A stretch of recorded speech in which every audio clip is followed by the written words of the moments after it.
વડોદરા કોંગ્રેસના નેતા ચિન્નમ ગાંધીએ પોતાના પદ પરથી રાજીનામું આપીને વાયએસઆર કોંગ્રેસની કંઠી બાંધી ગુજરાતમાં વાયએસઆરની શરૂઆત કરાવી છે।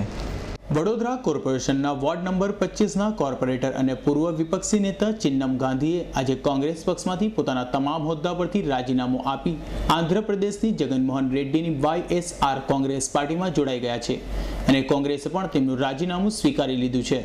ये सबसे डेंजरस ब्रिज है, वो एक्सीडेंट होने का मैक्सिमम शक्यता है। कॉर्पोरेशन ने कोई ध्यान नहीं रखा ये ब्रिज बनने के टाइम। हाल में जो ऑफिसर है ये ब्रिज का अंदर जो कंसल्टेंट है इसको पूरा इसको सस्पेंड करना पड़ेगा। इसका जो भी नुकसान हुआ वो पैसा इससे वसूल करना पड़ेगा।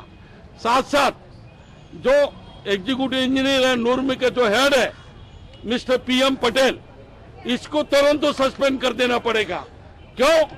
इसका राज्य का अंदर इसका आज से खुला भ्रष्टाचार चला और अभी जब तक प्रजा का न्याय नहीं मिलेगा हम ये ऊपर चालू रखेगा। છેલ્લા ઘણા લાંબા સમયથી ચાલી રહેલ અટકળોનું આજે અંત આવ્યું હતું। વધુમાં ચિન્નમ ગાંધી વર્ષ 2012માં વડોદરા માંજલપુરથી વિધાનસભાની ચૂંટણી લડ્યા હતા, જે કે ભાજપના યોગેશ પટેલ સામે તેઓ હારી ગયા હતા અને તેઓ છેલ્લા કેટલાક સમયથી વડોદરા કોંગ્રેસમાંથી નિષ્ક્રિય થઈ ગયા હતા અને હાર થયા બાદ ચિન્નમ ગાંધી મોટાભાગે આંધ્રપ્રદેશમાં જ રહેતા હોય તેથી તેમણે કોંગ્રેસમાંથી રાજીનામું આપી વાયએસઆર કોંગ્રેસ પાર્ટીમાં પ્રવેશ કર્યો છે। સોહેલ રાઠોડનો રિપોર્ટ S9 ન્યૂઝ વડોદરા।